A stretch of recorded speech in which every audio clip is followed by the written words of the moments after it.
હું ફરીથી કહું છું ઇન્ક્વાયરી લેવલે છોકરાઓ આવે ત્યારે કે યુપીએસસી સુધીની તૈયારી ન કરો તો જીપીએસસી પર પાસ થવાતી નથી. હવે એ દિવસો વયા ગયા. તો શરૂ ક્યાંથી કરવાનું? ડેફિનિશન શું છે, એના ઇમ્પ્લિમેન્ટેશનમાં પ્રોબ્લેમ શું આવે છે, અને પ્રોબ્લેમના સોલ્યુશન. તમારો દરેક આન્સર છે ને આ રીતે જ જવું જોઈએ. બરાબર. મેં એક લાઈન મસ્ત વાંચી કે તમે રોજ 10 વાગ્યા પછી ઉઠતા હો અને મા બાપ તમને કાંઈ ન કહેતા હોય તો કાં તો બહુ કમાવ છો અને કાં એ લોકોએ આશા છોડી દીધી છે. મારા પેપર સોલ્યુશન જોશો ને તો મારા જે આન્સર્સ છે એમાં ફ્રેશનેસ એ હોય કે હું લગભગ પોઝિટિવ નોટથી જ જોતો હોઉં. ગાંધીજીનું એક સેન્ટેન્સ હતું કે શહેરોનો વિકાસ જોઈ અને મને ક્યારેય ખુશી નથી થતી, કારણ કે ભારતના શહેરોનો વિકાસ ગામડાઓના ભોગે થાય છે. તો આનો જાહેર વહીવટનો પહેલો ક્વેશ્ચન છે, પેપરનો 5મો ક્વેશ્ચન છે. પૂછ્યું છે સ્વતંત્રતા પૂર્વેના વહીવટમાં બ્રિટિશ તંત્રએ મૌર્ય સામ્રાજ્ય અને મુગલ શાસનની વહીવટી વિશેષતાઓ કઈ રીતે પોતાનામાં ઢાળી. નેક્સ્ટ છે 6થો ક્વેશ્ચન સોશિયલ ઓડિટ ઉપર છે, સામાજિક ઓડિટ. કે એના પછીનો ક્વેશ્ચન છે વૈશ્વિકરણના યુગમાં જાહેર વહીવટનું કામ શું રહેશે. બહુ મસ્ત ક્વેશ્ચન છે. ડેવલપમેન્ટ ઓફ એડમિનિસ્ટ્રેશન કે એડમિનિસ્ટ્રેશન ફોર ડેવલપમેન્ટ, એને કમ્પેર કરશે.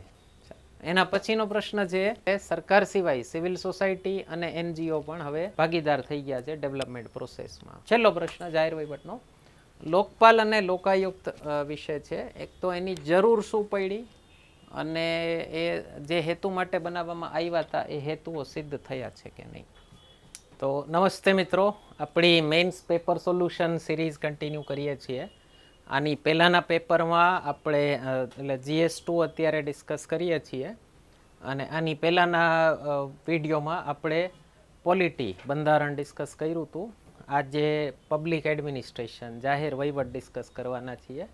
નેક્સ્ટ વિડીયોમાં એથિક્સ હશે અને આની પહેલાંના ન જોયા હોય તો જોઈ લેજો, ખૂબ હેલ્પ કરશે. આપણે છેલ્લા લગભગ 5 વર્ષથી મેઇન્સના પેપર સોલ્યુશન મૂકીએ છીએ.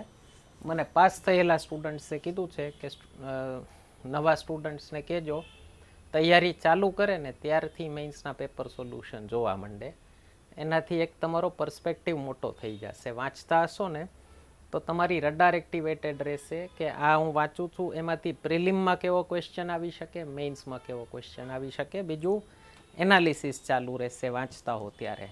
આપણે ક્લાસમાં ભણાવીએ જ છીએ મેઇન્સ પર્સપેક્ટિવથી, એટલે ડિસ્કશન આપણે ઘણું બધું ટ્રાય કરીએ છીએ એમાં જ લેવાનું. તો પેપર 2માં સેકન્ડ સબ્જેક્ટ છે પબ્લિક એડમિનિસ્ટ્રેશન, ગુજરાતીમાં જાહેર વહીવટ કહીએ છીએ આપણે.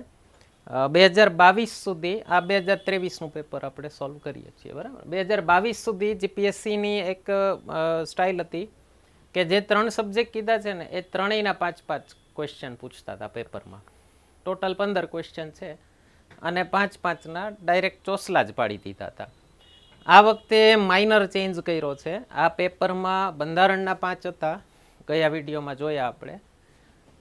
જાહેર વહીવટના 6 છે પબ્લિક એડમિનિસ્ટ્રેશનના, અને એથિક્સના ફક્ત 4 જ છે આ પેપરમાં. તો આજનો વિડીયો કદાચ લાંબો હશે એથિક્સવાળા કરતાં. ટ્રાય કરું છું ટૂંકામાં પતાવવાની. યુપીએસસીનું જે પબ્લિક એડમિનિસ્ટ્રેશનનું ઓપ્શનલ છે એના ઉપર જ જીપીએસસીની પણ પેટર્ન બેઝડ હોય. તો એ યુપીએસસીના ઓપ્શનલમાં 2 પેપર હોય છે, પેપર 1 ને પેપર 2. તો પેપર 1માં કોર એડમિનિસ્ટ્રેશન મેનેજમેન્ટના ક્વેશ્ચન્સ હોય, એટલે ઓર્ગેનાઇઝેશન કઈ રીતે કામ કરે, મેનેજમેન્ટ શું છે. એના પછી કોમર્સ BBA વાળા છોકરાઓને ખ્યાલ હશે કે મેનેજમેન્ટના કેટલા બધા ફંડા બધા આવતા હોય, પ્લસ એમાં જાહેર વહીવટ એટલે ગવર્નન્સ રિલેટેડ મેનેજમેન્ટ પણ એમાં આવતું હોય. અને પેપર 2 છે યુપીએસસીનું ઇન્ડિયન એડમિનિસ્ટ્રેશન.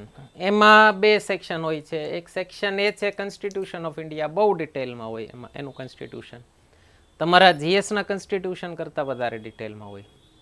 અને સેક્શન B છે આ જ ઇન્ડિયન એડમિનિસ્ટ્રેશન જ છે, એટલે ભારતના બંધારણને અમલમાં લાવવો.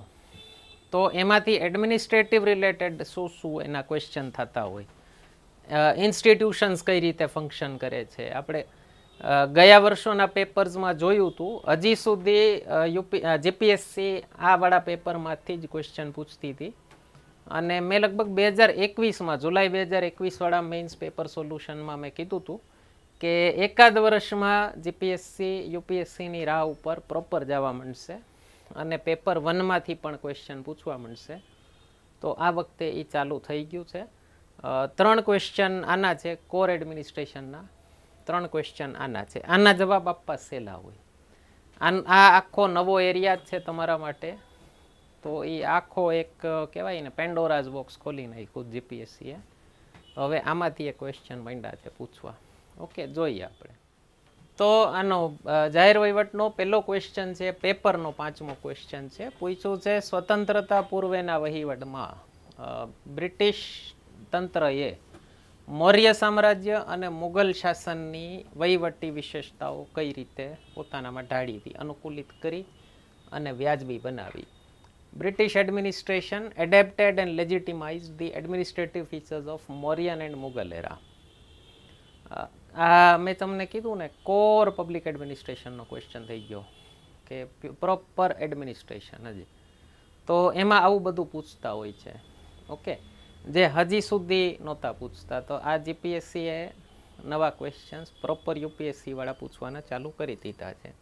હું ફરીથી કહું છું ઇન્ક્વાયરી લેવલે છોકરાઓ આવે ત્યારે કે યુપીએસસી સુધીની તૈયારી ન કરો તો જીપીએસસી પર પાસ થવાતી નથી. હવે એ દિવસો વયા ગયા. 2014 સુધીના પેપર હતા કે જેમાં જીપીએસસી અંડર આર્મ બોલિંગ કરતી હતી અને ટેનિસ બોલનો મેચ રમતા હોય એવું લાગે તમને. ઓકે, યુપીએસસીની સામે કમ્પેર કરો. યુપીએસસી તો લેધર બોલનો મોહમ્મદ શમીની 159ની સ્પીડવાળી બોલિંગ લાગે. ઓકે, તો જીપીએસસી ત્યારની તો બહુ ઇઝી હતી. પછી દાસા સાહેબ આવ્યા અને જીપીએસસીનું level as good as UPSC કરી નાખ્યું છે. ઓકે, તો સૌથી પહેલાં તો એની સિમિલારિટીઝ શું છે, બહુ મૂંઝાવા જેવું નથી. હિસ્ટ્રીમાં થોડું થોડું આવું કંઈક ભણ્યા હોય આપણે. ન ભણ્યા હોય તો ત્યારનો વહીવટ કઈ રીતે ચાલતો હતો ને એ થોડો ઘણો આઈડિયા હોય ને તો આન્સર તમે આરામથી લખી શકો. જેમ કે રાજાશાહી હતી, અંગ્રેજોમાં પણ લોકતંત્ર તો નહોતું જ. સો કોલ્ડ કિંગનું રાજ હતું, પણ આમ વાઇસરોય ને જે પણ એ લોકોનું પણ તાનાશાહીવાળી સિસ્ટમ હતી. તો કોઈ પણ રાજાશાહી તાનાશાહી હોય ને એનું એક કોમન ફીચર હોય સેન્ટ્રલાઇઝેશન ઓફ એડમિનિસ્ટ્રેશન. એટલે એક જ સત્તામાં બધી ઓથોરિટી કેન્દ્રિત થતી હોય. જેમ ભારત માટે વાઇસરોય હતા બ્રિટિશમાં, રાજામાં તો રાજા જ હતા, મૌર્ય કયો કે મુગલ કયો. ઓકે, તો આ એક મોટી સિમિલારિટી હોય કે વહીવટનું કેન્દ્રીયકરણ, સેન્ટ્રલાઇઝેશન ઓફ એડમિનિસ્ટ્રેશન. બીજું છે એમ્પરર હોય, સુપ્રીમ ઓથોરિટી હોય. તો આમાં અંગ્રેજોએ વાઇસરોયને અને ઇવન બ્રિટિશ રાજને, જે ઉપરથી જે ફરમાન આવતો એ જ સુપ્રીમ ઓથોરિટી રહેતી હતી, એને કોઈ ચેલેન્જ કરી શકાતું નહોતું. કાઉન્સિલ ઓફ મિનિસ્ટર્સ, આમાં મંત્રીમંડળ આમાં પણ હતા. જેમ કે ચાણક્યના અર્થશાસ્ત્રમાં બહુ ડિટેલમાં એણે કીધું છે મંત્રી વિશે. આપણે લેક્ચરમાં વાત થયેલી છે. સંસ્કૃતનો જે શબ્દ છે મંત્રી એ આવ્યો છે મંત્રણા ઉપરથી. ઓકે, તો ચાણક્યએ બહુ મસ્ત એક્સપ્લેન કર્યું છે. રાજા જેની સાથે મંત્રણા મીન્સ સલાહ કરી શકે, જેની એડવાઇસ લઈ શકે. તો ચાણક્યએ કીધું છે મંત્રી છે ને રાજાના મિત્ર જેવા હોવા જોઈએ. રાજા પેટ છૂટી વાત એને કરી શકવો જોઈએ, એને મંત્રી કહેવાય. તો મંત્રીમંડળ ઉપર એણે બહુ ફોકસ દીધું હતું અને મંત્રી કેવા હોય ને બધું ડિટેલમાં અર્થશાસ્ત્રમાં એણે દીધું છે. તો મંત્રીઓ સાથે સલાહ કરીને કામ કરવાનું. આપણી જે બંધારણમાં ઓથ ઓફ સિક્રસી છે, જે ગોપનીયતાની શપથ લેવામાં આવે છે, એની શરૂઆત ક્યાંક ને ક્યાંક તમને એનું મૂળ તમને અર્થશાસ્ત્રમાં મળી જાય, કૌટિલ્ય અર્થશાસ્ત્રમાં. ઓકે, તો મંત્રીમંડળની સલાહ ત્યાં પણ લેવાતી હતી. અકબરના પણ નવરત્નો ફેમસ છે. અકબરનું પણ મંત્રીમંડળ એક ચાલતું હતું. એવી જ રીતે આણે વાઇસરોયની એક ગવર્નિંગ કાઉન્સિલ રહેતી હતી. ઓકે, તો એ એક સિમિલારિટી કહી શકો. બીજું સ્પાય નેટવર્ક. સાહેબ, અર્થશાસ્ત્રમાં જે જાસૂસીનું નેટવર્ક કીધું છે કે રાજાના જાસૂસ ક્યાં ક્યાં હોવા જોઈએ, અને એટલું ડિટેલ્ડ નેટવર્ક કીધું છે. મને અર્થશાસ્ત્રનો એ ચેપ્ટર વાંચતો હતો ને તો મને એમ થયું કે યુએસએની સીઆઈએ હોય ન હોય આના ઉપર બેઝડ હશે. જો એ લોકોએ અર્થશાસ્ત્ર વાંચી અને પોતાનું નેટવર્ક ફેલાવ્યું હોય તો આપણા માટે ડૂબી મરવા જેવી સ્થિતિ કહેવાય.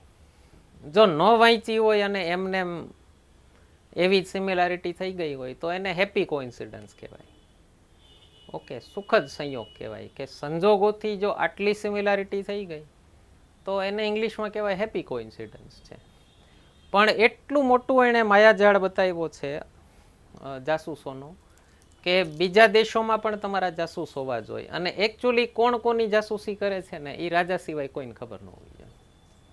એટલે ચાણક્ય ત્યાં સુધી કીધું તમારા જાસૂસ ઉપર એ જાસૂસી કરાવવાની, કે એ પલટી નથી ગયો ને.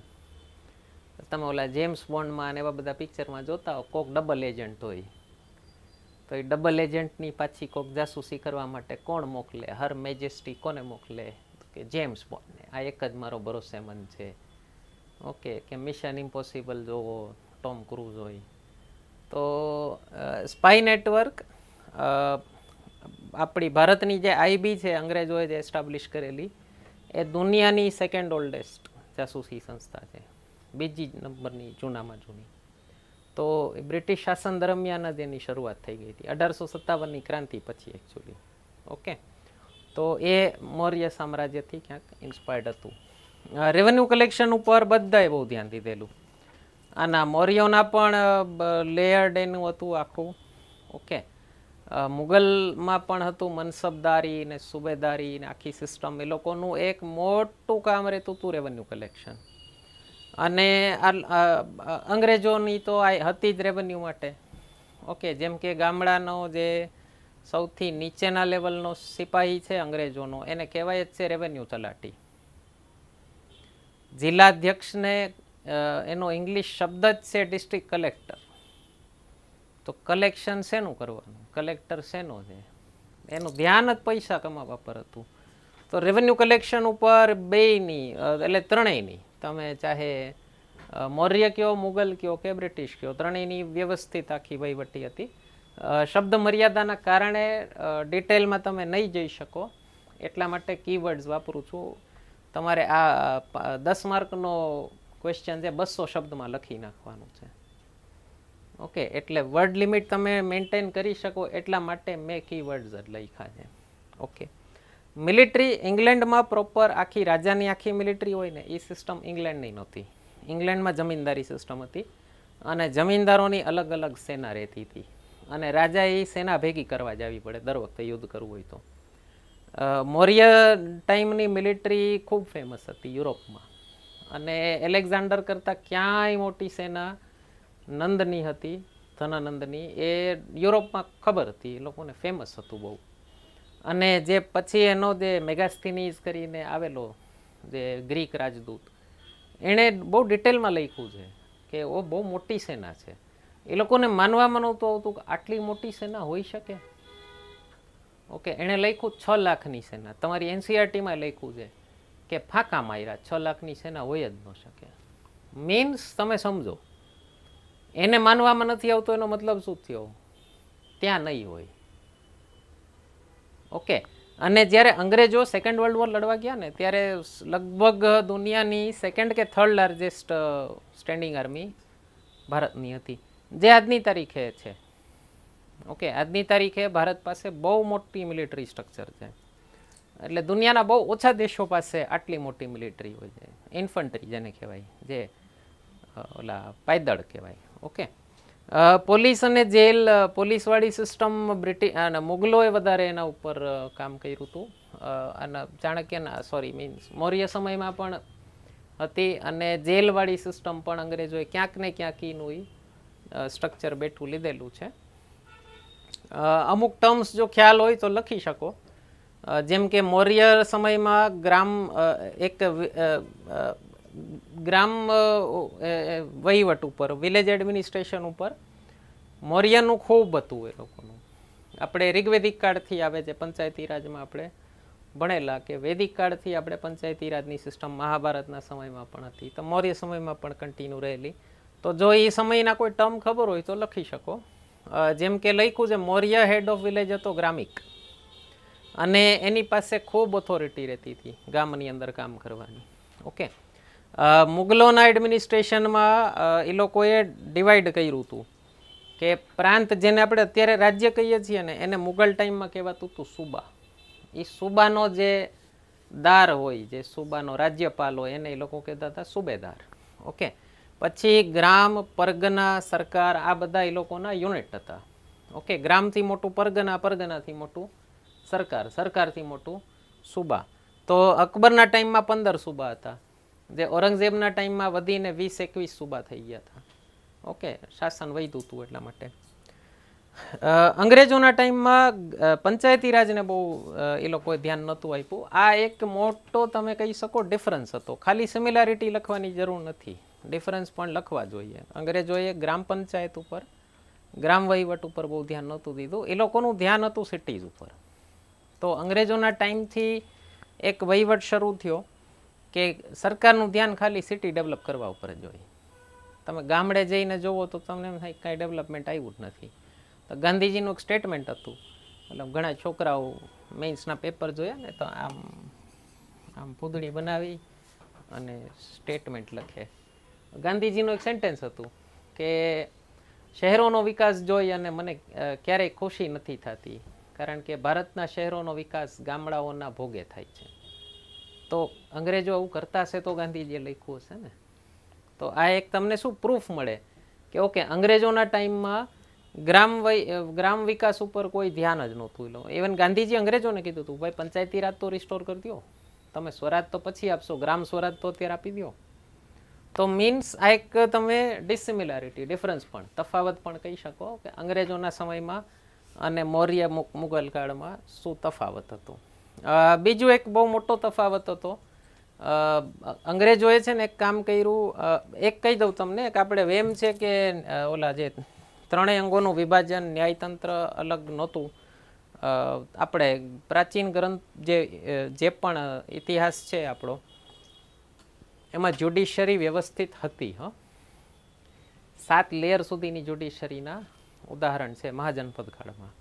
મૌર્ય કાળમાં જ્યુડિશરી અલગ હતી. રાજા એકલો ન્યાય નહોતો કરતો, રાજા સુપ્રીમ કોર્ટનું કામ કરતો હતો, એની નીચે બહુ લાંબી જ્યુડિશરી હતી. તો સેમ વસ્તુ મુગલ કાળમાં કાઝીવાળી સિસ્ટમ હતી, ગામે ગામ કાઝી હોય. તો ત્યાં પણ એક કહી શકો તમે ન્યાયતંત્ર અલગ હતું રાજા કરતાં. પણ અંગ્રેજોની એક મોટી જે ડિસ્ટિંક્ટ ફીચર કહેવાય, આગવી વિશેષતા કહેવાય ગુજરાતીમાં, એ હતું એ લોકોએ કાયદા વ્યવસ્થિત રીતે લખી નાખ્યા. ઓકે, ડિટેલમાં બધી વસ્તુના કાયદા લખી નાખ્યા. તો એનાથી શું થયું, એક સ્પષ્ટતા આવી ગઈ. એની પહેલાં રાજા ઉપર કે ન્યાયાધીશની એની ઈચ્છા ઉપર થોડોક ન્યાય નિર્ભર રહેતો હતો. તો હવે કોડિફિકેશન થઈ ગયું કાયદાઓનું, લખાણ થઈ ગયું, લિપિબદ્ધ થઈ ગયા કાયદા. કોડિફિકેશનનું ગુજરાતી થાય લિપિબદ્ધ, કાયદાઓનું લિપિબદ્ધીકરણ. તો એનાથી એક સારી વાત થઈ. જનગણના અંગ્રેજોએ ચાલુ કરી, વસ્તી ગણતરી. ઓકે, એની પહેલાં આટલી ડિટેલમાં આવી રીતે વસ્તી ગણતરી નહોતી થતી ગામે ગામ જઈને. અને લેન્ડ સર્વે અંગ્રેજોએ નથી કરેલો. ઓકે, જમીનનો સર્વે છેલ્લે મોદીજીના કહેવા પ્રમાણે છેલ્લો લેન્ડ સર્વે થયો હતો ટોડરમલના સમયમાં, અને બીજો અત્યારે થાય છે મોદીજીના સમયમાં. ઓકે, ભૂ આધાર કરી અને કાર્ડ ચાલુ કર્યા છે. જેમ માણસના આધાર કાર્ડ હોય ને એવી રીતે જમીનના આધાર કાર્ડ છે, નામ આપ્યું છે ભૂ આધાર. લગભગ 2-3 વર્ષમાં આખું ભારત કવર થઈ જશે. અત્યારે ડ્રોનથી મેપિંગ તો 3 વર્ષથી ચાલુ જ છે. ઓકે, જીઓ ટેગિંગ ને GIS ને બધી ટેકનોલોજી આપણે બજેટના લેક્ચરમાં વાત થઈ છે, ન જોયું જોઈ લેજો. ઓકે, નેક્સ્ટ છે છઠ્ઠો ક્વેશ્ચન, જાહેર વહીવટનો છે, સોશિયલ ઓડિટ ઉપર છે, સામાજિક ઓડિટ ઉપર. સોશિયલ ઓડિટ જવાબદાર, પ્રતિભાવશીલ અને નૈતિક શાસન પ્રક્રિયા માટે માર્ગ મોકળો કર્યો છે. Social audit has paved the way for a responsive, accountable and ethical governance. શું મતલબ થાય સોશિયલ ઓડિટનો? સરકારની જે પણ સ્કીમ ચાલતી હોય, જે પણ યોજનાઓ ચાલતી હોય, એ છેલ્લા વ્યક્તિ સુધી પહોંચી છે કે નહીં, એની જે ટાર્ગેટ ઓડિયન્સ છે એના સુધી પહોંચી છે કે નહીં, એ નક્કી કરે, એ સુનિશ્ચિત કરે, એને કહેવાય સોશિયલ ઓડિટ. ઓકે, ક્યાં થાય છે સોશિયલ ઓડિટ? તો છેલ્લા લેવલ સુધી ગ્રામસભામાં થાય. ગ્રામસભામાં જઈ અને પૂછે સરકારના માણસો કે ભાઈ તમારા લોકો સુધી એકચ્યુઅલી પહોંચી ગઈ છે આ વ્યવસ્થા કે નહીં. તો એનાથી ફાયદો શું થાય? એક લીકેજીસ છે કે નહીં સિસ્ટમમાં ખ્યાલ આવે તમને, લોકો સુધી છેલ્લે પહોંચ્યા છે કે નહીં. પેલું એક આપણે જે પ્રધાનમંત્રીએ કીધેલી કે 1 રૂપિયો મોકલું દિલ્હીથી તો 15 પૈસા નીચે પહોંચે છે. તો લીકેજીસ આપણી સિસ્ટમમાં ખૂબ હતા, હજી એ છે ઘણા બધા.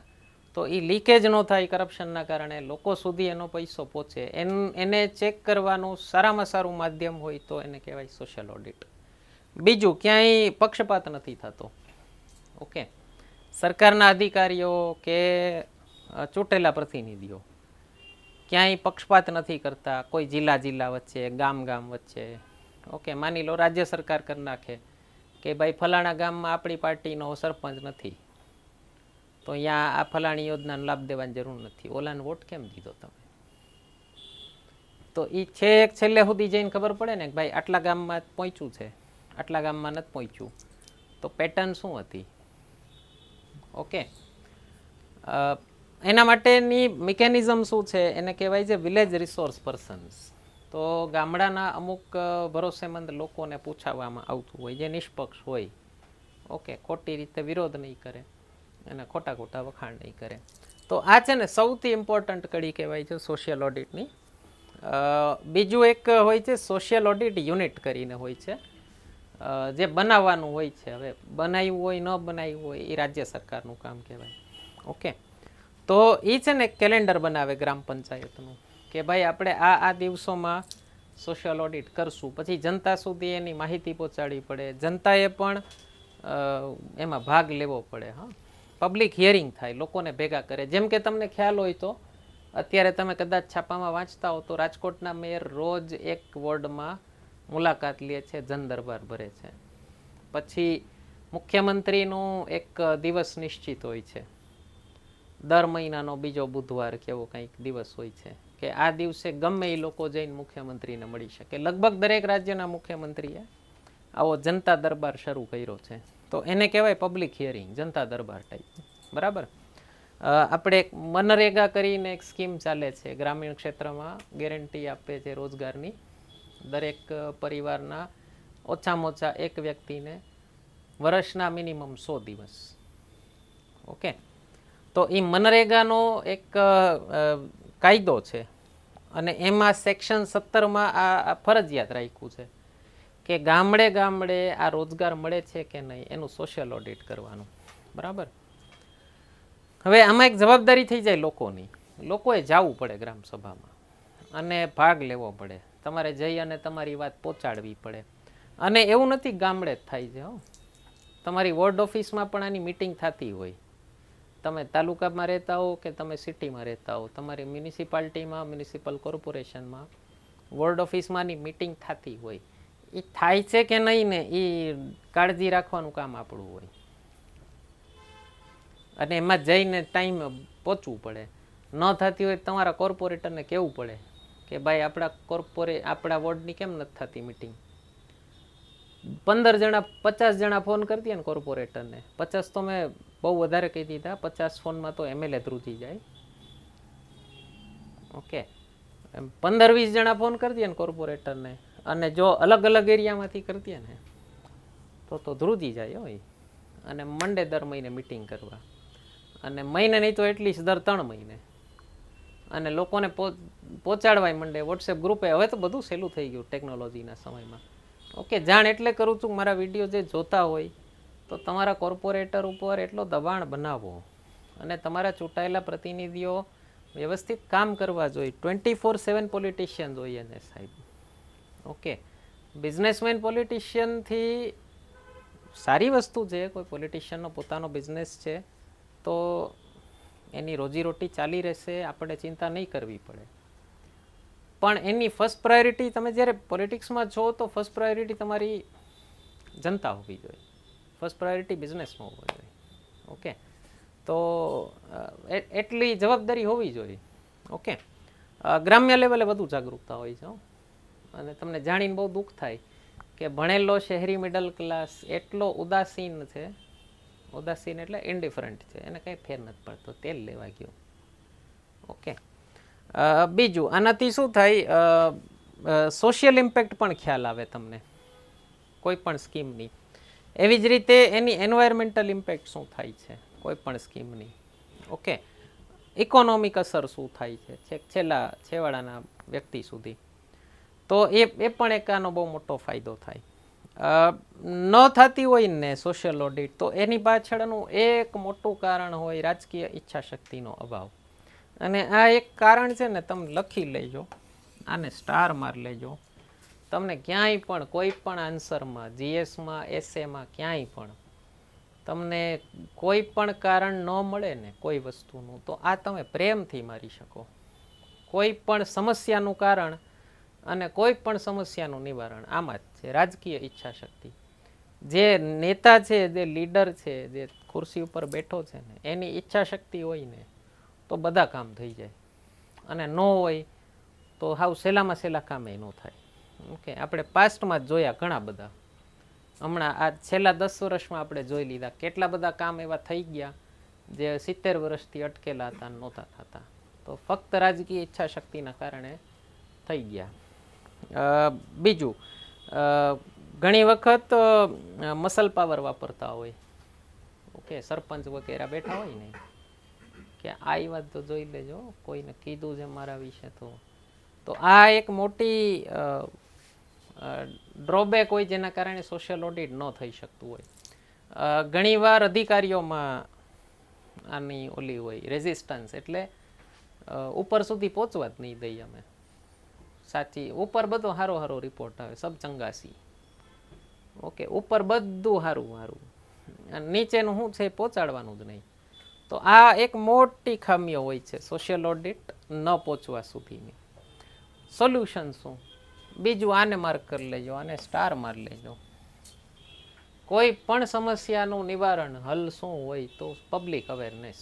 જનતા જ્યાં સુધી જાગૃત નહીં થાય ત્યાં સુધી કોઈ વસ્તુનું સોલ્યુશન નહીં આવે. તમે ગમે એવો કાયદો લઈ આવો, ગમે એવડું મિકેનિઝમ બેહાડી દો, જનતા જાગૃત નહીં હોય તો એનું સોલ્યુશન નહીં આવે. હું તમને આગળ લોકપાલવાળા ક્વેશ્ચનમાં બતાવું છું.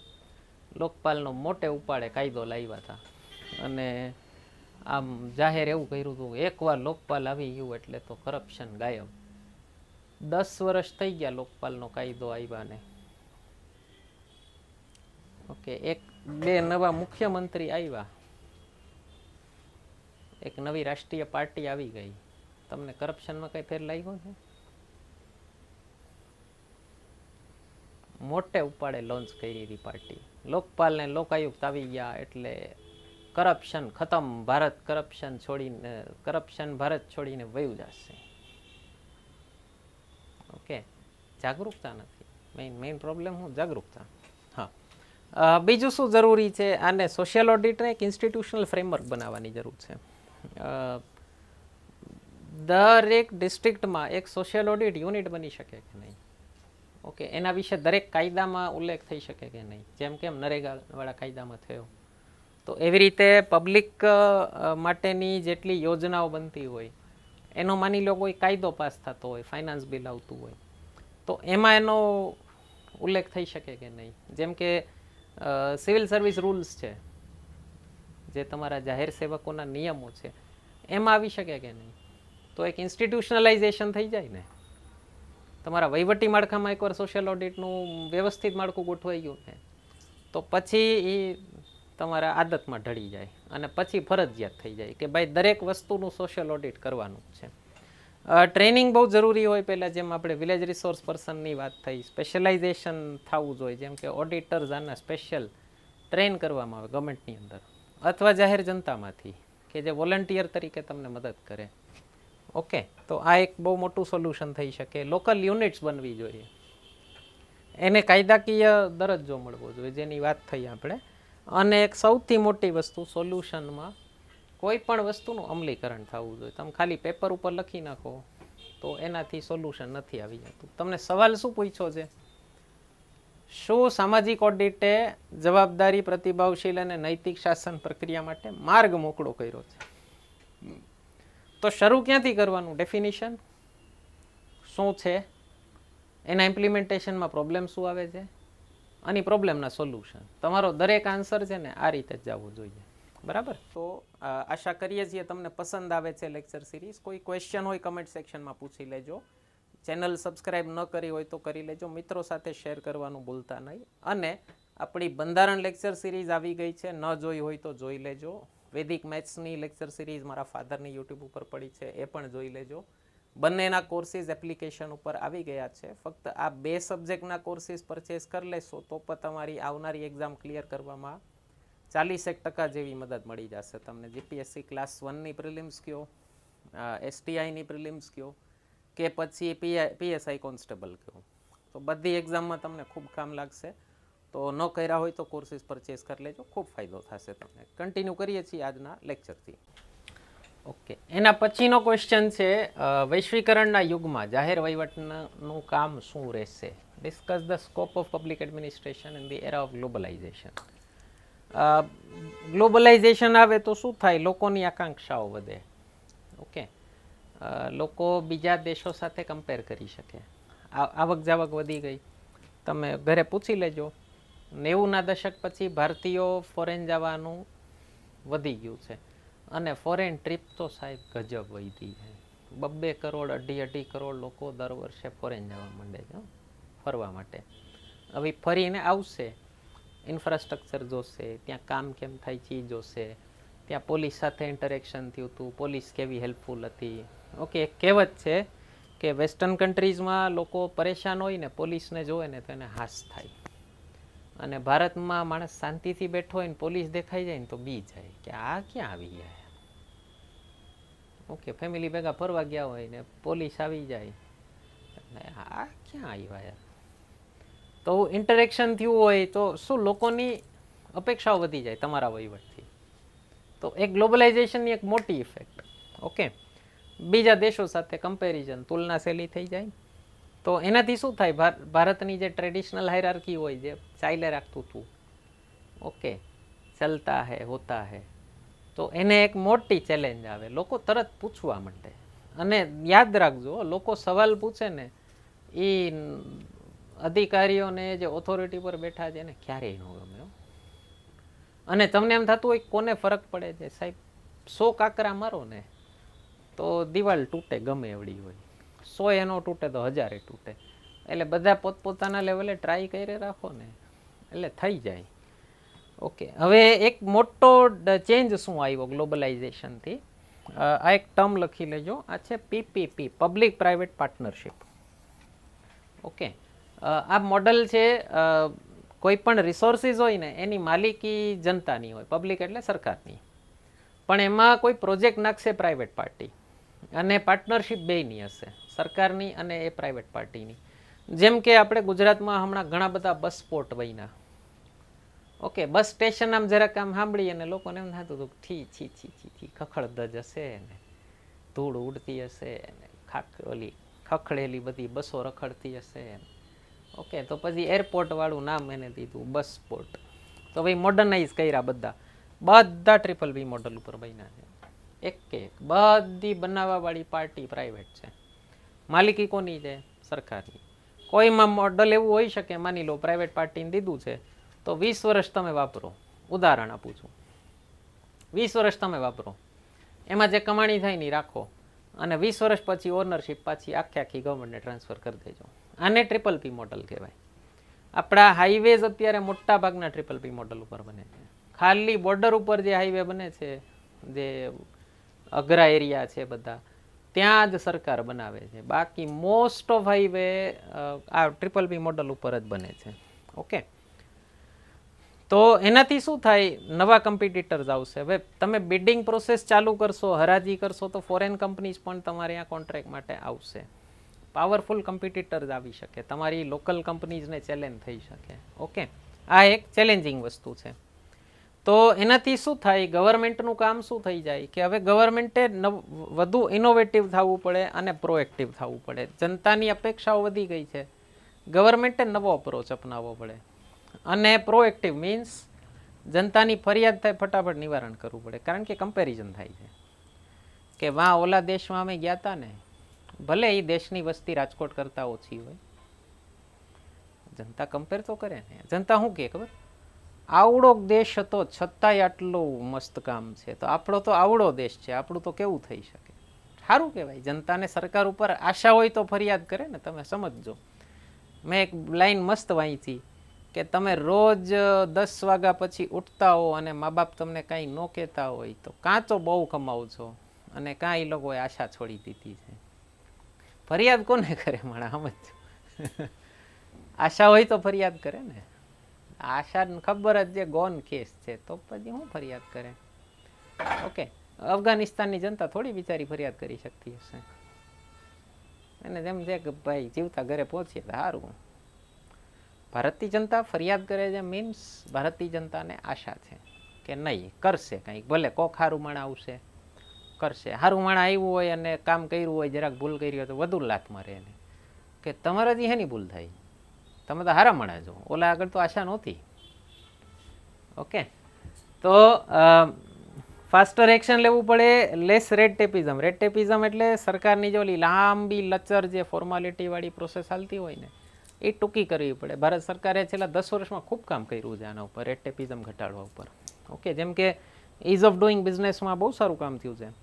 ભારતમાં બિઝનેસ ખોલવાની પ્રોસેસ બહુ લાંબી હતી. 2013માં નવો કાયદો આવ્યો ને ત્યારે કંઈક 94-95 દિવસની હતી પ્રોસેસ. એ કાયદામાં ઘટાડીને પછી 60 દિવસ આસપાસ કરી. અત્યારે ઘટીને ઘણી થઈ ગઈ. આપણે ગોલ છે ટોપ 10માં જવાનો, દુનિયાના ટોપ 10 દેશોમાં, કે અઠવાડિયાની અંદર 10 દિવસની અંદર બિઝનેસ ખુલી જવો જોઈએ. તો જેમ બને એમ ફોર્માલિટી ઓછી કરતા જાય છે, ખોટી ખોટી ફોર્માલિટી. જેમ કે તમારી એક્ઝામમાં યુપીએસસીની મેઇન્સમાં એક ફોર્માલિટી હતી, હાવ નાખી દીધાની અંગ્રેજોના જમાનાની. મેઇન્સનું ફોર્મ ભરો ને એટલે એ તમારે ગેઝેટેડ ઓફિસર આગળ સાઇન કરાવવું પડે અને ગેઝેટેડ ઓફિસર 200 રૂપિયા લઈને સાઇન કરતો હોય કે આ સાચું છે. તમારે કેરેક્ટર સર્ટિફિકેટ સબમિટ કરવું પડે અને તમારું કેરેક્ટર એટલું સસ્તું હતું કે 200 રૂપિયામાં મળી જતું હતું. ઓકે, 200 રૂપિયામાં સાઇન કરી દે માણા કેરેક્ટર સર્ટિફિકેટ આપવાને લાયક કહેવાય અને 200 રૂપિયામાં તમારું કેરેક્ટર સારું થઈ જાય. ઓકે, અંગ્રેજોના જમાનાની ફોર્માલિટી હતી. શું કામ ચાલતી હતી કોઈને ખબર નહોતી, જનતાને ખાલી ખાલી. હવે સેલ્ફ સર્ટિફિકેશન આવી ગયું. હવે ગેઝેટેડ ઓફિસર આગળ તમારે તમે ડોક્યુમેન્ટ વેરિફિકેશન ટાઈમે જાઓ ને કોઈ પણ, હવે યાર કોન્સ્ટેબલ જેવી એક્ઝામ હોય ને સિમ્પલ એવી, તોય ગેઝેટેડ ઓફિસર આગળ સાઇન કરાવવી પડે કે આણે ભાઈએ જે ડોક્યુમેન્ટ દીધા ને આ આધાર કાર્ડ ને બધું સાચું છે. હવે સેલ્ફ સર્ટિફિકેશન, સજા શું થાય? ડોક્યુમેન્ટ ખોટાય સજા શું થાય? નોકરી જાય તમારી. ગેઝેટેડ ઓફિસરને કાંઈ ફેર નથી પડવાનું. તો તમે સાઇન કરો છો, સરકાર એમ કે ભાઈ મારી જનતા છે, હું માની લઉં છું ખાચા ડોક્યુમેન્ટ છે, નહીં હોત કાઢી મૂકીશું. તમારી ચોટલી એના હાથમાં જ છે ને. એને રેડ ટેપિઝમ કહેવાય, ફાલતુનું રેડ ટેપિઝમ.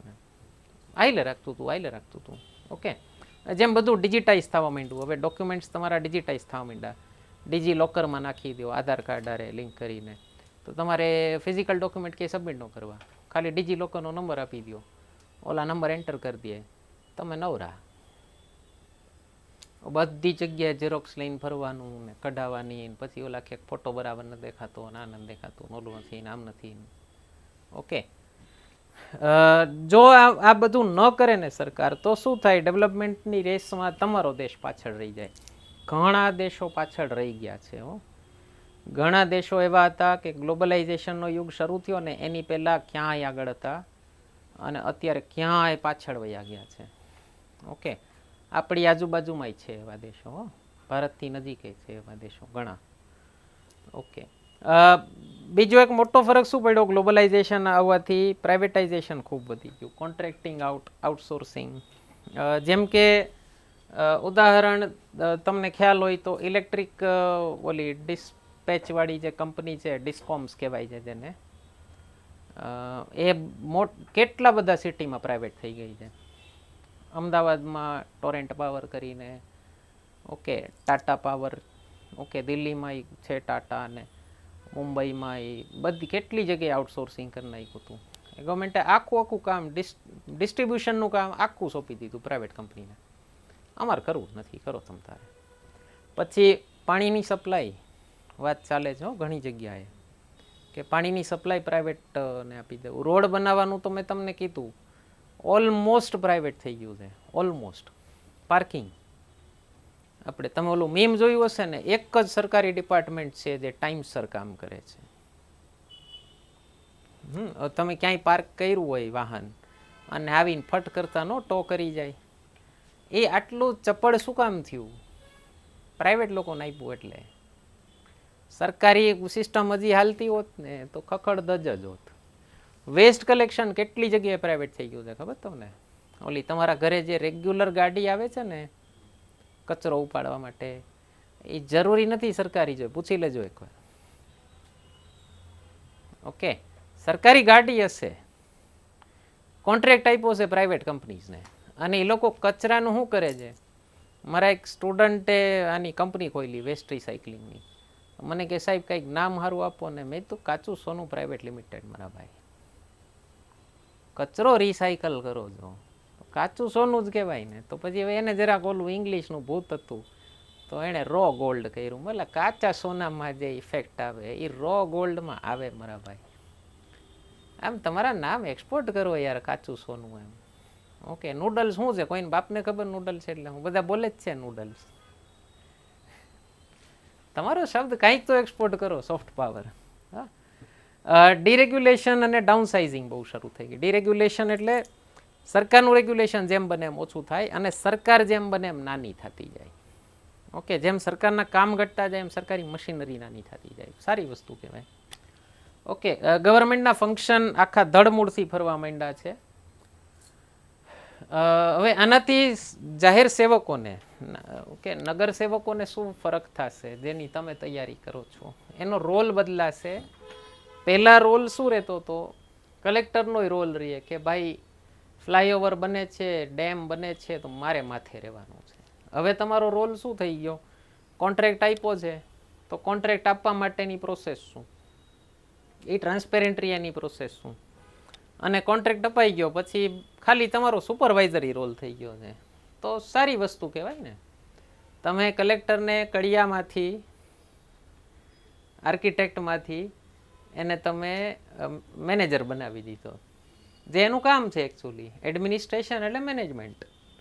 તમે એને આખા સિટીનું મેનેજમેન્ટ આપી દીધું, આખા જિલ્લાનું, કે ભાઈ જો તારે શું કરવાનું, આ તારું તંત્ર એ વ્યવસ્થિત કામ કરે એટલું જોવાનું, ખાલી બીજું કાંઈ નથી કરવાનું. ઓકે, બીજી વસ્તુ, એવું ન સમજવું કે ગ્લોબલાઇઝેશનથી બહારની કંપની જ ભારત આવી અને ભારતનો માલ બધો પડાવી જશે. સાહેબ, ભારતની કંપની ખૂબ સક્ષમ થઈ ગઈ છે.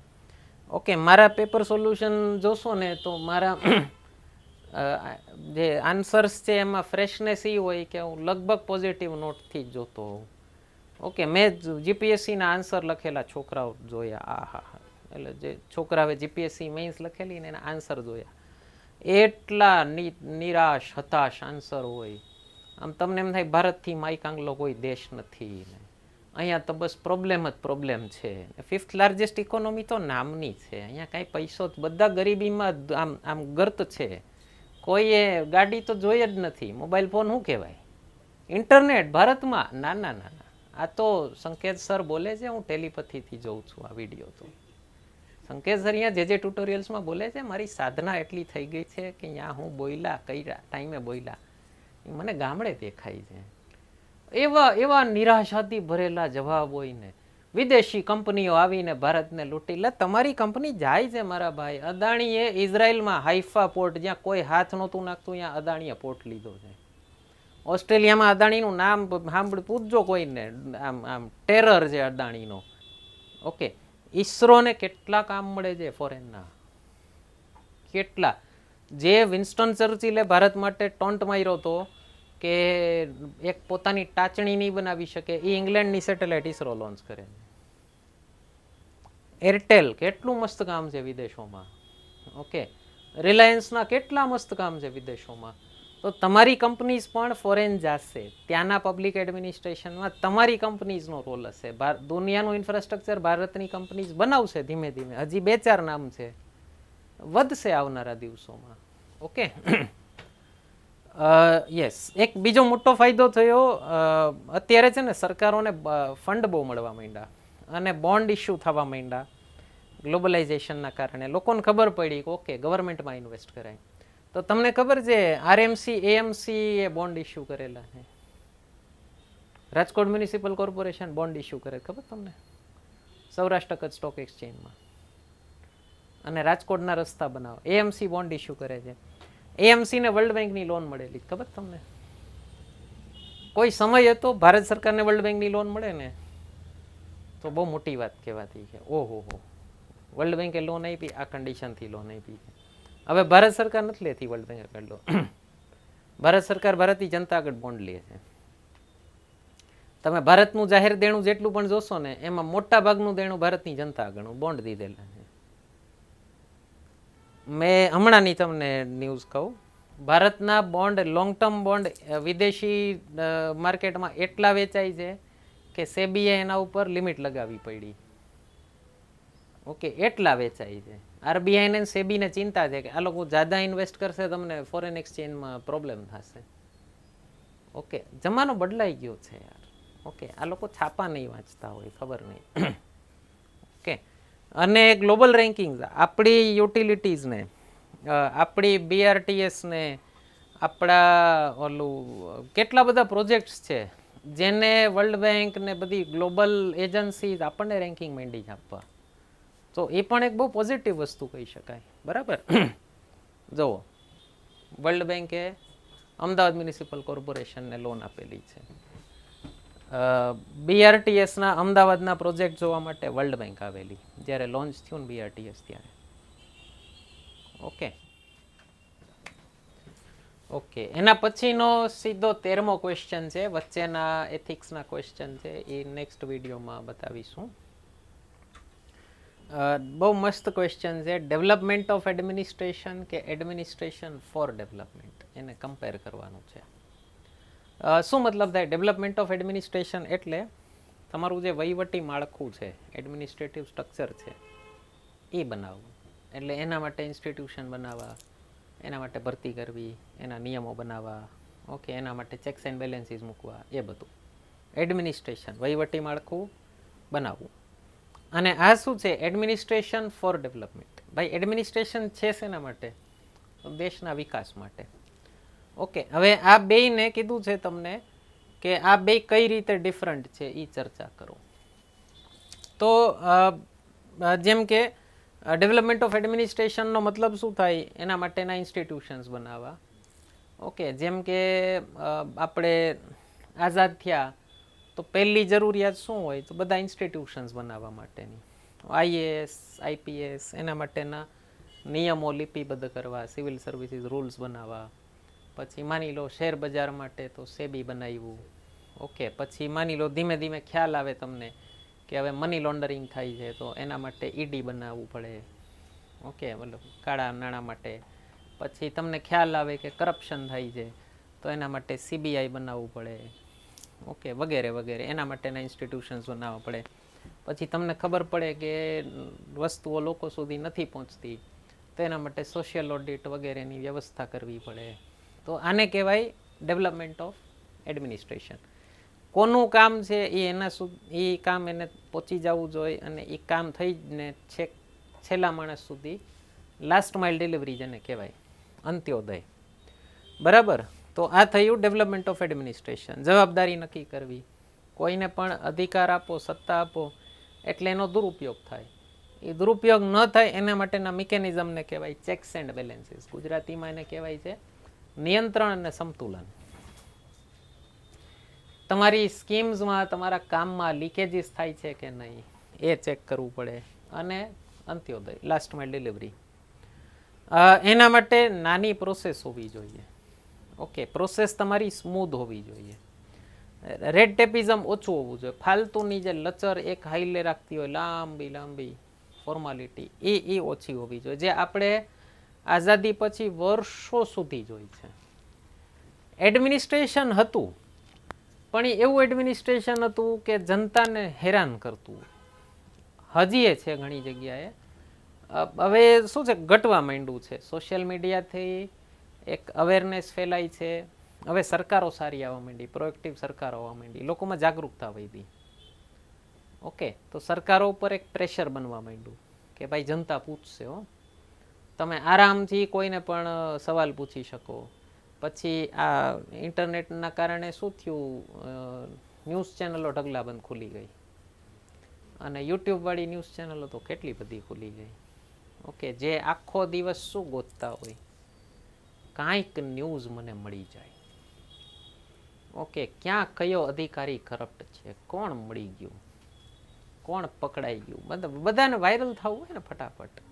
તો હવે શું છે, પ્રેશર વધી ગયા, એટલે હવે કામ સારા થતા જાય. તમે 10-15 વર્ષમાં જોજો ભારતમાં ગ્રાસરૂટ લેવલનું કરપ્શન છે ને નીચેના લેવલનું ખતમ થઈ જશે. ઓકે, કદાચ મેં વધારે કહી દીધા 15 વર્ષ.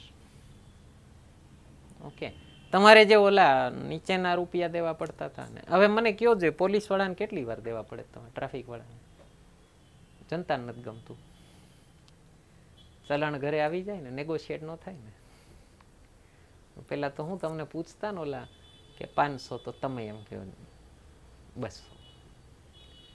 ઓકે ઓકે, હવે ઓલા ફોટા પાડીને ઘરે આવી જાય ને, જનતાને નથી ગમતું. 500. આ ત્રીજી વાર આવ્યું. ઓકે, માંડવલી નો થાય ને. તો જો ડેવલપમેન્ટ ઓફ એડમિનિસ્ટ્રેશન ઉપર વ્યવસ્થિત ધ્યાન દીધું હોય તો એડમિનિસ્ટ્રેશન ફોર ડેવલપમેન્ટ નો જે છે ને એ સહેલું થઈ જાય. એટલે તો તમારું વહીવટ એવું થઈ જાય કે જે વિકાસ કેન્દ્રિત હોય, જે જનતા કેન્દ્રિત હોય. જો એ થઈ ગયું ને તો વિકાસ તમારો સારી રીતે ઇઝીલી થશે, મેતે નહીં થાય, ઇઝીલી થશે. બે વચ્ચે ડિફરન્સ શું છે? એડમિનિસ્ટ્રેશન ફોર ડેવલપમેન્ટ છે ને એ રિઝલ્ટ ઓરિએન્ટેડ છે. એને શું જોઈએ છે? આ કામ થવું જોઈએ. ઓકે, માની લો કોઈ સરકાર ખાલી દેખાડા માટે કામ કરતી હોય, માની લો ખાલી આંકડા માટે કામ કરતી હોય કે આપણા ટાઈમમાં આટલા રસ્તા બની ગયા, ઓલો રોડ નહોતો એ આપણે બનાવી દીધો. ઓકે, ફલાણી જગ્યાએ આપણે બધી સ્ટ્રીટ લાઇટ નાખી દીધી. લોકલ લેવલની વાત કરું છું, તમને મોટી વાત નથી કરતો. જે તમે સાંભળ્યું હોય આજુબાજુના તમે નેતાઓ આગળ, લોકલ નેતાઓ આગળ, જે ગામડાની જનતાએ તો ખાસ જોયું હોય, આપણા ટાઈમમાં આ કામ થઈ ગયું, ઓલું થઈ ગયું, ઓલું નહોતું થતું, આ થઈ ગયું. પંચાયત સિરીઝ જોઈ હોય તો ઓકે, આખી 3rd સિઝન એના ઉપર જે એક ઓલો રોડ બની જાય. ઓકે, એ રોડ બનાવવા માટે જ એમએલએ આગળ ગયા હતા. એમાં તો એમએલએ દુશ્મની થઈ. ઓકે, એમાં તો આખા રમખાણ થઈ ગયા ગામમાં. તો જ્યારે ખાલી રિઝલ્ટ ઓરિએન્ટેડ કામ છે. અને આનું કામ શું છે? Development of administration A long term વિચારે છે કે મારે માળખું એવું બનાવવું છે કે જે આને સહાયતા કરી દે. તો જો ખાલી સેકન્ડ ઉપર ધ્યાન આપો ને તો એને આપણે ગુજરાતીમાં કહેવાય ખાના પૂર્તિ થાય કે ઓકે, ફલાણાની સરકાર આવી ને તો આટલું આટલું કામ થઈ ગયું. હવે એની સરકાર વહી ગઈ તો સમજાય છે? ઇન્સ્ટિટ્યુશનલાઇઝેશન માળખા બનાવવા શું કામ જરૂરી હોય? સંસ્થા બનાવવી શું કામ જરૂરી હોય? વ્યક્તિઓ ફરે ને તો એ કામ ન અટકે. તો ઇન્સ્ટિટ્યુશન એવું હોવું જોઈએ કે ગમે એટલા લોકો ફરી જાય, કામ ન અટકે તમારું. જેમ કે ઇલેક્શન કમિશન ઓફ ઇન્ડિયા બહુ મસ્ત કામ કરે છે. ભારતના વન ઓફ ધ બેસ્ટ ઇન્સ્ટિટ્યૂટ્સમાંનું એક છે. ઓકે, ઇલેક્શન કમિશનર ચાલુ ઇલેક્શને ફરેલા છે, ચાલુ લોકસભાના ઇલેક્શને. જનતાને ખબર ન પડે ને તો એણે મસ્ત કામ કર્યું કહેવાય એ સંસ્થાએ. ઓકે, બીજું મસ્ત કામ સેબી બહુ મસ્ત કામ કરે છે. ઓકે, 2-3 ભૂલો ગઈ હર્ષદ મહેતા જેવી, પછી જે એણે રિવાઇઝ કર્યું, ઓકે, તો મસ્ત કામ ચાલે છે ભારતીય શેર બજારનું. Okay, supreme court, army. Okay, તમને જ્યાં માણસો ફરી જાય ને તમને ખબર ન પડે ને તો મેઇન સમજવું કે એનું કામ વ્યવસ્થિત થાય છે. માણસો ફેરવવા પડે અને તમારે આંદોલનો કરવા પડે તો મીન્સ ઇન્સ્ટિટ્યુશન ગડબડ છે. ઓકે, તો એને કહેવાય ડેવલપમેન્ટ ઓફ ઇન્સ્ટિટ્યુશન એડમિનિસ્ટ્રેશન. સમજાઈ ગયું? તો જ્યારે ખાલી આના ઉપર ધ્યાન હોય ને એડમિનિસ્ટ્રેશન ફોર ડેવલપમેન્ટ, તો એ ખાના પૂરતી જવું હોય, સ્ટોપ ગેપ અરેન્જમેન્ટ કહેવાય. ઓકે ઓકે, અત્યારે આટલું આટલું કરી નાખો, તમે વયા ગયા પછી હું. પણ એક વસ્તુ સમજજો, બેમાંથી એકલા અટુલા ન રહી શકે. ખાલી માળખું બનાવી નાખ્યું અને પછી રિઝલ્ટ ઉપર ધ્યાન નથી તો આનું કંઈ કામ નથી. તો એ ખાલી પગાર ખાવા માટે બેઠા રહેશે, જે આપણે ઘણા સ્ટેટ્સમાં જોયું ભારતમાં. એટલી મોટી મશીનરી હોય. હમણાં એક સ્ટેટનું આવ્યું જે ઓલ્ડ પેન્શન સ્કીમ ઉપર ગયા, મને ક્યારેક ચાન્સ મળ્યો તો ઓપીએસ એનપીએસ તમને કમ્પેર કરી દઈશ. અત્યારે જે બહુ ડિમાન્ડ છે ઓલ્ડ પેન્શન સ્કીમમાં પાછા જાઓ, ન્યૂ પેન્શન સ્કીમ નથી હારી. હમણાં એક સ્ટેટમાં ઓલ્ડ પેન્શન સ્કીમમાં પાછા ગયા, એ સ્ટેટની કુલ ટેક્સ રેવન્યુના 60% પેન્શનમાં જાય છે. બહુ ધ્યાન દેવાઈ ગયું. એટલું ધ્યાન દેવાઈ ગયું કે આના માટે પૈસા જ ન બચ્યા, અને ખોટી દિશામાં ધ્યાન દેવાઈ ગયું. ઓકે, તો બે એકબીજાના પૂરક હોવા જોઈએ. વહીવટ શેના માટે બનાવવાનો છે? અલ્ટિમેટલી દેશના વિકાસ માટે. ઓકે, એક આપણા પ્રધાનમંત્રીનું સ્લોગન છે, મિનિમમ ગવર્મેન્ટ મેક્સિમમ ગવર્નન્સ. જીપીએસસીએ પહેલાં ખાલી આના ઉપર જ સવાલ પૂછી લીધો હતો કે આનો મતલબ શું થાય, મિનિમમ ગવર્મેન્ટ મેક્સિમમ ગવર્નન્સ. મેં આનો અલગથી વિડીયો મૂકેલો છે, એ આની જ વાત કરે છે. ગવર્મેન્ટ એવી રીતે કામ કરવી જોઈએ કે ગવર્મેન્ટની પ્રેઝન્સ ઓછી થાય, ગવર્મેન્ટના કામ ઓછા થાય. જેમ કે એક ટાઈમ હતો ભારત સરકારની કંપની સાબુ બનાવતી હતી, સ્કૂટર બનાવતી હતી, દવા બનાવતી હતી, એન્ટીબાયોટિક્સ લિમિટેડ, ઘડિયાળ બનાવતી હતી, ગાડી બનાવતી હતી, હોટલ આને વધારે ગવર્મેન્ટ કહેવાય. તો એનું ધ્યાન ક્યાં નહીં હોય? ગવર્નન્સ ઉપર. ગવર્નન્સ શું છે? લોકોના પ્રોબ્લેમ સોલ્વ થયા કે નહીં? તમારી એનર્જી ક્યાં વહી ગઈ? આઈએએસ ને મેનેજિંગ ડાયરેક્ટર બનાવ્યો શેનો? સાબુ બનાવવાની કંપનીનો.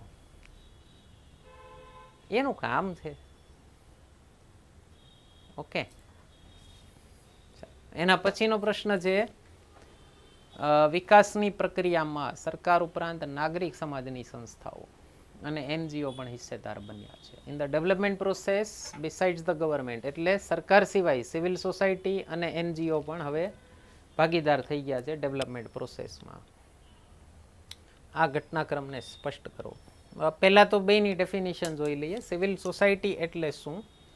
કમ્યુનિટી હોય, ગ્રુપ હોય જે ગવર્મેન્ટની બહાર કામ કરતા હોય અને લોકોના હિતો માટે કામ કરતા હોય. જેમ કે કોઈ ધાર્મિક સંસ્થા હોઈ શકે, કોઈ સામાજિક સંસ્થા હોઈ શકે, જે ગવર્મેન્ટ સાથે જોડાયેલી નથી. ઓકે, પણ કામ કોના માટે કરે છે? જનતા માટે અથવા સમાજના મુદ્દાઓ ઉઠાવે છે. બરાબર. અને એનજીઓ શું છે? એનજીઓ એ તો એક પ્રોપર ઓર્ગેનાઇઝડ ગ્રુપ છે, નોન પ્રોફિટ ગ્રુપ હોય, અને નેશનલે હોઈ શકે, ઇન્ટરનેશનલે હોઈ શકે.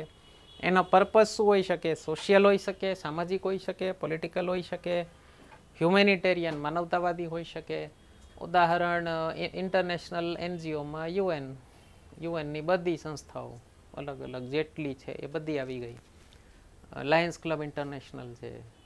ઓકે, પછી રોટરી ક્લબ છે, પછી આપણા ભારતના ઘણા બધા ફેમસ એનજીઓ છે જે સારું સારું કામ કરતા હોય છે. ઓકે, હમણાં આગળ જતાં બતાવું તમને. તો આ બે હવે કામ બધાનું શું છે ભાઈ? જનતાનું ભલું કરવું. ઓકે, સરકારનું કામ ઈ જ છે, આનું ઈ જ છે ને આનું ઈ જ છે. તો એ લોકો છે ને એડિશનલ સપોર્ટ ઘણો આપી દે ગવર્મેન્ટને. અને ખાસ કરીને આઝાદ ભારતમાં જ્યારે પૈસો બહુ નહોતો ભારત પાસે, હવે સરકાર પાસે ઠીકઠાક અમાઉન્ટમાં પૈસો છે. હું એમ નહીં કહું બહુ અમીર છે.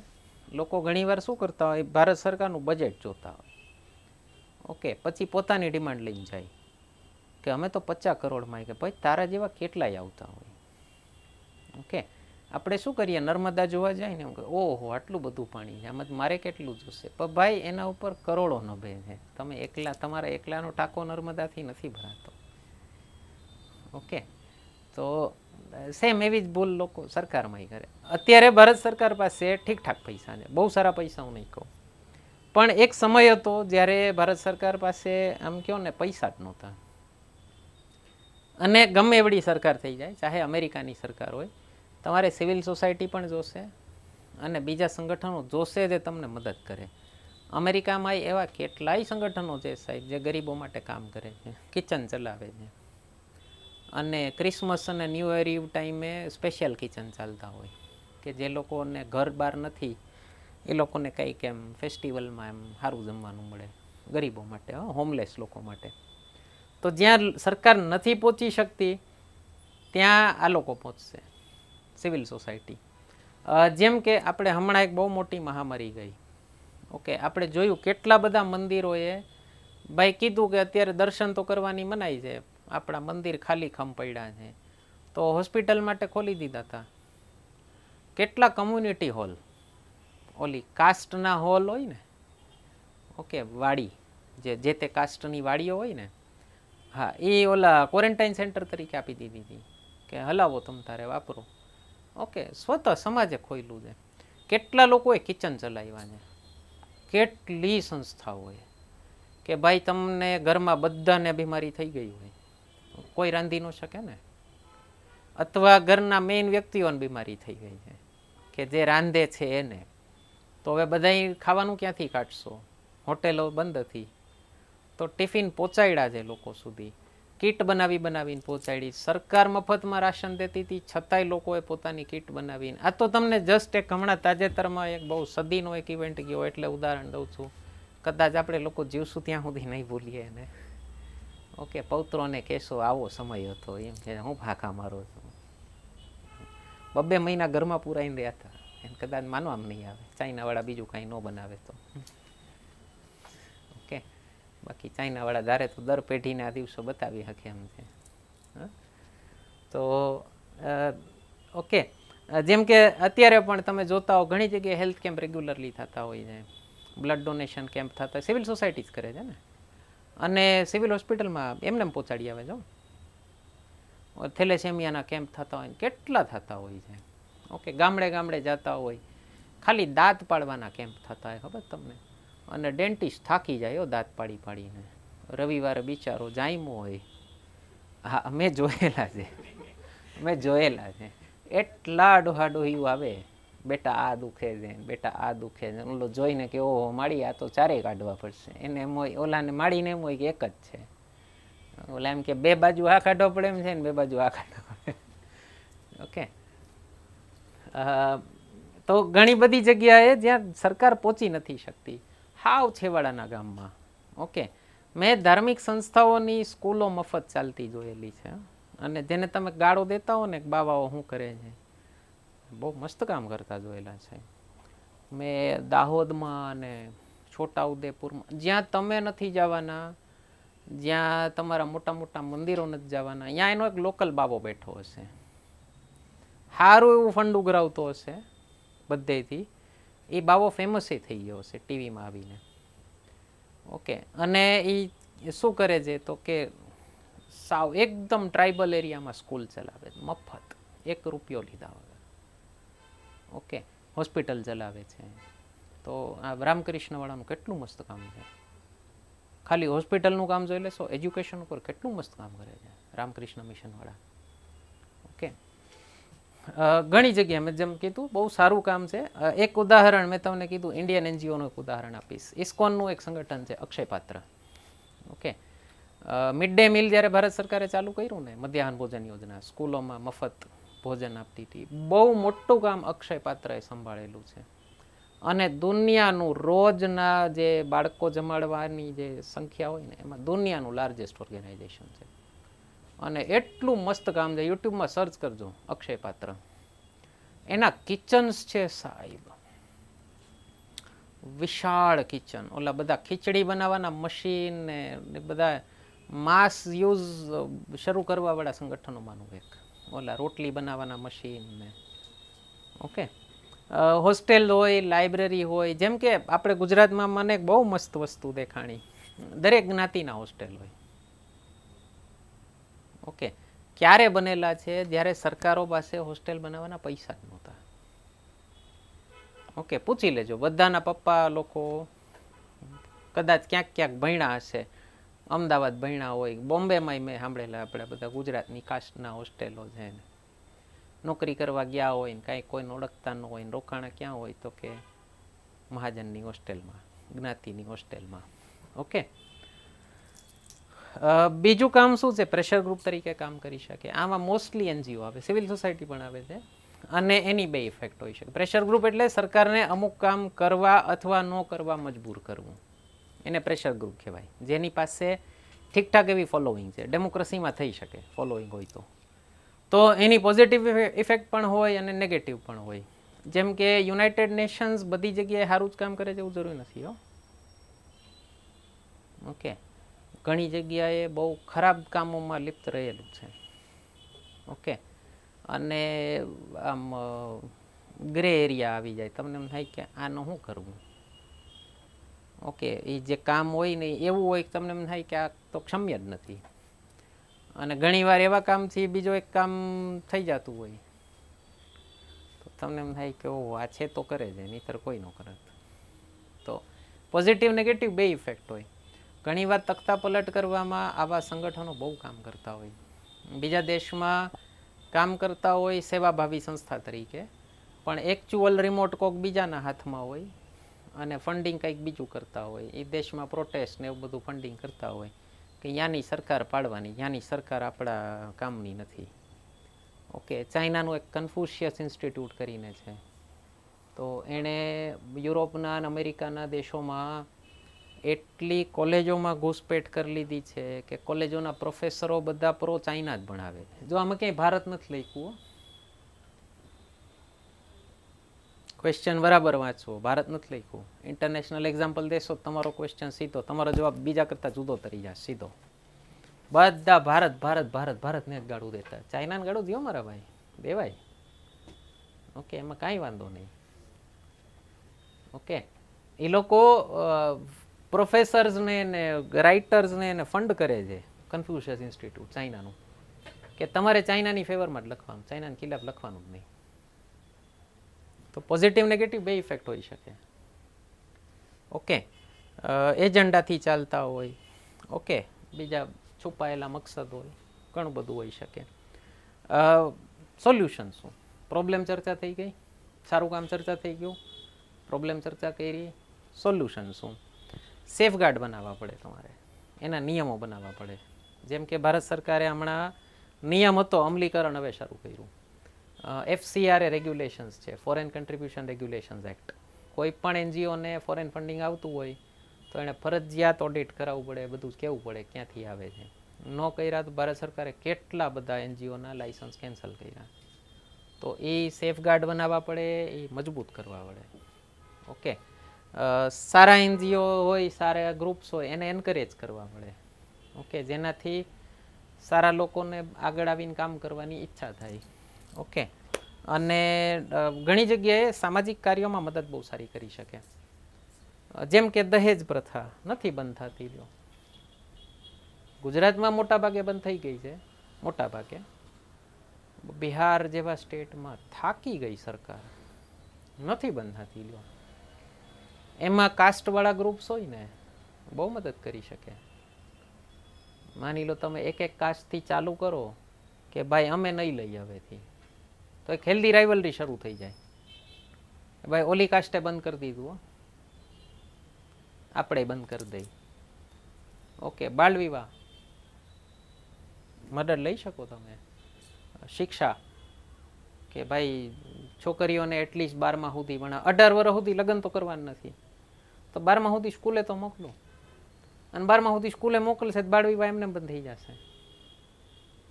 તો બહુ કામ કરેલું છે. ઓકે, તો આ બધા પોઝિટિવ્સ પણ લઈ શકાય. છેલ્લો પ્રશ્ન જાહેર વહીવટનો, લોકપાલ અને લોકાયુક્ત વિશે છે. એક તો એની જરૂર શું પડી અને એ જે હેતુ માટે બનાવવામાં આવ્યા હતા એ હેતુઓ સિદ્ધ થયા છે કે નહીં. સ્વીડનથી કન્સેપ્ટ આવ્યો હતો ઓમ્બુડ્સમેનનો. સ્વીડનમાં 1809માં સ્થાપના થઈ અને એક એડમિનિસ્ટ્રેટિવ રિફોર્મ્સ કમિશન બન્યું હતું, વહીવટી સુધાર આયોગ. એનો ટાઈમ ડ્યુરેશન હતો 1966થી 70. તો એણે સૌથી પહેલાં સલાહ આપી હતી કે ભારતમાં એક આવું ઓર્ગેનાઇઝેશન બનવું જોઈએ, એક આવું કોઈક વ્યક્તિ હોય, એક માળખું હોય કે જેની પાસે કરપ્શન માટે કોઈ પણ ફરિયાદ લઈને જઈ શકે. એ જાતે પણ તપાસ શરૂ કરી. સ્વીડનમાં આ કરપ્શનની ખિલાફ જ શરૂ થયું હતું. તો સરકારી અધિકારીઓના કરપ્શનની ખિલાફ કામ કરે તો સ્વીડનમાં ઓમ્બુડ્સમેનના આવવાથી બહુ સારી રીતે કામ થયું અને કરપ્શન બહુ ઘટી ગયું. પછી આ સ્ટ્રક્ચર ઘણા બધા દેશોમાં લાગુ થયું અને બહુ સફળ રીતે લાગુ થયું. તો ભારતમાં કરપ્શનની સમસ્યા તો અંગ્રેજો આવ્યા ત્યારે એટલું મસ્ત કરપ્શન દેતા ગયા છે આપણને. તો આપણે મિકેનિઝમ હતું, જેમ કે આઈપીસી એ લોકોએ બનાવ્યો 1860માં, એમાં કરપ્શન વિશે કલમ હતી સીબીઆઈની રચના થઈ 1963માં. દિલ્હી પોલીસ એસ્ટાબ્લિશમેન્ટ છે. સીબીઆઈનો કોઈ અલગથી કાયદો નથી. સીબીઆઈ દિલ્હી પોલીસની એક શાખા છે. ઓકે, તો એની રચના થઈ 1963માં. મેઇન કામ એનું કરપ્શન જ હતું. એક સેન્ટ્રલ વિજિલન્સ કમિશન, કેન્દ્રીય તકેદારી આયોગ, આપણે બુકમાં છે આ બધાનો ઉલ્લેખ. હા, બંધારણની બુકમાં સીબીઆઈ, સીબીસી બધા નામે અલગ અલગ ચેપ્ટર આપ્યા છે. 1964માં આની શરૂઆત થઈ. એક ગુજરાત લગતું ઉદાહરણ ન ખ્યાલ હોય તો લખી લેજો, ખ્યાલ હોય તો લખી શકો. એન્ટી કરપ્શન બ્યુરો ગુજરાતે શરૂ કર્યું 1963માં. One of the earliest. Okay, પછી આટલા માળખા હોવા છતાં કરપ્શન ઘટતું નહોતું.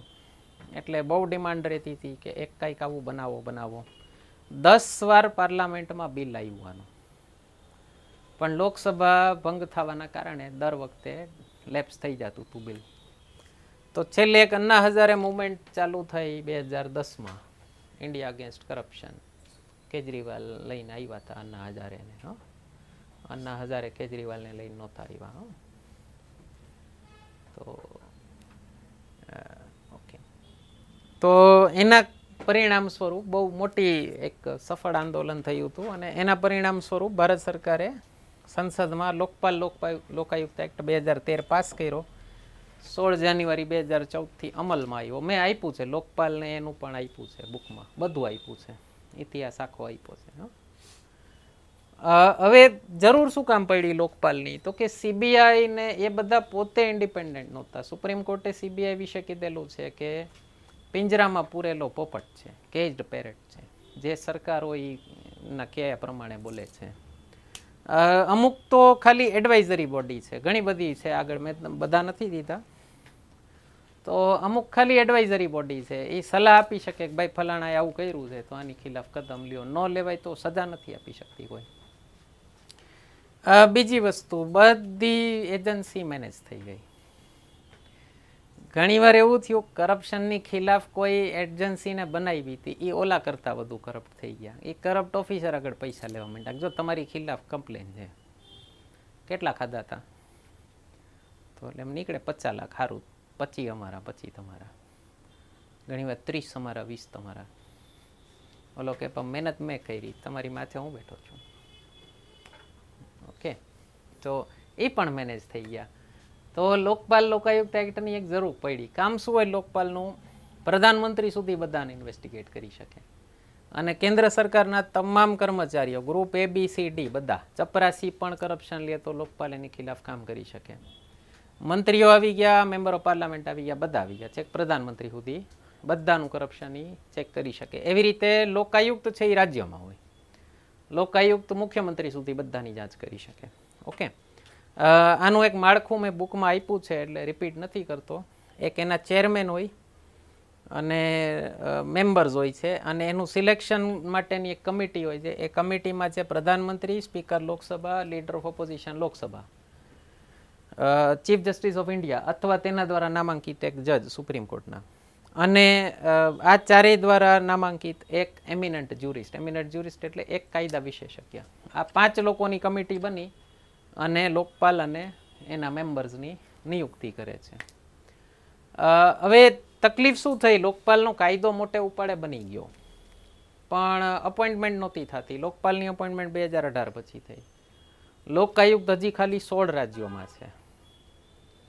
ઓકે, બધા રાજ્યોમાં નથી. શું કામ? કારણ લેક ઓફ પોલિટિકલ વિલ, રાજકીય ઈચ્છા શક્તિની કમી. ઓકે, અપોઇન્ટમેન્ટની પ્રોસેસ સરકાર જ ચાલુ ન કરે, તમે શું કરી લ્યો? અને જે પાર્ટી બની હતી ને આના માટે એણે અપોઇન્ટ નથી કર્યા. જે આંદોલનમાંથી પાર્ટી નીકળી હતી ને એણે પોતે લોકાયુક્ત અપોઇન્ટ નથી કર્યા. એ તો ભૂલી જ ગયા લોકાયુક્તને. બની હતી પાર્ટી લોકપાલ લોકાયુક્ત માટે જ, અને પાર્ટી બન્યા પછી ક્યારેય નામ જ નથી લીધું. હવે કમિટી બની છે પોલિટિશિયન્સની, તો અપોઇન્ટમેન્ટ પણ પોલિટિકલ થઈ જાય ને. તો બની શકે લોકપાલમાં જે આવ્યા છે એ પણ પોલિટિશિયન હોય અથવા કનેક્શન હોય. ઓકે, બીજી એક ખામી છે લોકપાલમાં, એની પાસે ખાલી સિવિલ કોર્ટના અધિકારો. સિવિલ કોર્ટના અધિકારો એટલે દસ્તાવેજ મગાવી શકે, ગવાહો બોલાવી શકે, પછી સજા ન કરી શકે. તો લોકપાલ લોકાયુક્ત સજા નથી કરી શકતા. બહુ તો બહુ નોકરીમાં અસર થાય, પણ ઓલી ફોજદારી સજા થાય ને જેલવાળી, કરપ્શન તો અટકે. ઓકે, કરપ્શન અટકાવવા માટે આકરી સજા કરવી પડે તો અટકે. એક ભારતનું મોટી સમસ્યા છે કરપ્શન ન અટકવા પાછળ. જે લોકો કરપ્શન વિશે જાણકારી આપે છે ને એને વિસલ બ્લોવર કહેવાય. સિટી મારીને કીધું તમને ભાઈ અહીંયા તકલીફ છે, તો ભારતમાં એ વિસલ બ્લોવર પ્રોટેક્શન માટે કોઈ કાયદો નથી અથવા મિકેનિઝમ છે તો એટલું પાવરફુલ નથી. ઓકે, મતલબ કોઈ માની લો ઓફિસના કોઈ કર્મચારીએ કીધું કે ભાઈ ફલાણો બહુ કરપ્ટ છે, તો સજા એને થાય, બીજા કોઈ નહીં થાય. અથવા જનતામાંથી કોઈએ કીધું ફલાણાએ મારી આગળ કરપ્શનમાં આવ્યું અને ઓલો એટલો પાવરફુલ હોય કે ઓલાને દબડાવી નાખે, તો એની સુરક્ષા કરવા માટેના મિકેનિઝમ નથી ભારતમાં. આ એક બહુ મોટી સમસ્યા છે. બીજું, લોકપાલમાં ન્યાયતંત્ર સમાવેશ નથી થતું. જજીસના કરપ્શન હોય તો એની ખિલાફ કોઈ કામ જ નથી કરી શકતું. અને એવું તો નથી ને કે જજીસ કરપ્ટ નથી, નહીં તો ઘણા બધા લોકો જેલમાં હોવા જોઈતા હતા, જે નથી ગયા ને. તો 30-30 વર્ષ લાંબા કેસ નો ચાલે ને સાહેબ, ક્યાંક મહેનત તો થયા જ હોય ને. આનો સલમાન ખાનનો કેસ કેટલા વર્ષથી હાલે છે, એટલે તો બિચારાએ લગ્ન નથી કર્યા એવું એણે કીધું હતું આપકી અદાલતમાં. કોઈ પૂછ્યું લગ્ન કેમ નથી કર્યા, તો મારી પર કેસ ચાલે છે, પછી મને જેલ થઈ જાય તો ઓલી બિચારીનું શું થાય. આપણે એમ થાય ને કે તમને 25 વર્ષ પહેલા સલમાન ખાનને મળવા મળે, તમે કહી દો કર લે ભાઈ, કાંઈ નથી થવાનું. એટલે ઘણી બધી ખામીઓ છે સિસ્ટમમાં. બીજું શું થયું, લોકપાલ પોતે ભાઈ એક વધુ કડી થઈ જાય ને કરપ્શનમાં. લોકપાલને મેનેજ કરી લ્યો, પૈસા આપી દો, થઈ શકે ને ભાઈ. ઓકે, તો ઘણું બધું થઈ શકે. સોલ્યુશન શું? એક તો અપોઇન્ટમેન્ટમાં વધારે ટ્રાન્સપેરન્સી લાવો. બીજું, જનજાગૃતતા. ત્રીજું, લોકપાલને વધારે સ્વતંત્રતાની જરૂર છે કામ કરવા માટે. ઓકે, તો આશા કરીએ છીએ આપણી પેપર સોલ્યુશન સિરીઝ સારી લાગતી હોય તમને.